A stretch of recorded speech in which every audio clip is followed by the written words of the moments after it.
அனைவருக்கு வணக்கம். நீ நான் காதல் அப்புறமும் ராகவ பார்த்த உடனே அபிக்கு ரொம்பவே கஷ்டமா போயிடுது. ஏன்னா ராகவ் அந்த நிலைமையில இருக்கிறதுனால உடனே ஹாஸ்பிட்டல் கூட்டிட்டு போய் அட்மிட் பண்றாங்க.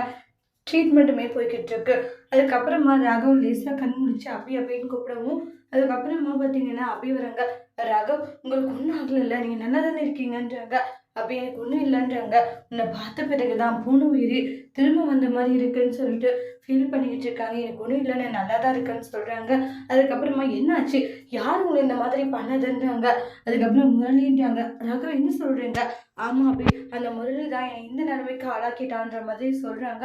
அந்த சைக்கோ முரளியை நான் சும்மா விட மாட்டேங்கன்னா பண்ணுற எல்லா விஷயங்களையும் பண்ணிட்டு ஒன்றும் தெரியாத அப்பாவி மாதிரி இருக்காம கண்டிப்பாக அவனை சும்மாவே விடக்கூடாதுன்னு சொல்லிட்டு அப்படி ரொம்பவே கோவப்பட்டுக்கிட்டு இருக்காங்க.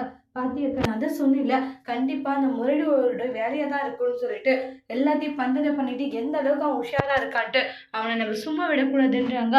உடனே ஆகாஷ் இருந்துட்டு ராகவ் நம்ம இப்போ வீட்டுக்கு போனதும் அவனை உண்டு இல்லைன்னா பண்ணியாகணும், அவனை நம்ம எப்படியே விட்டு வச்சிருக்கிறதுனால தான் அவன் இந்த அளவுக்கு வேலைகளை பண்ணிட்டு இருக்கான்ட்டு கோபமா இருக்காங்க. அதோட இந்த ப்ரமோவை முடிச்சிருக்காங்க. இனி வரக்கூடிய எபிசோட்ல என்ன மாதிரி ஒரு டோஸ்ட் வர போகுதுன்ட்டு வெயிட் பண்ணி பார்க்கலாம். தேங்க்யூ.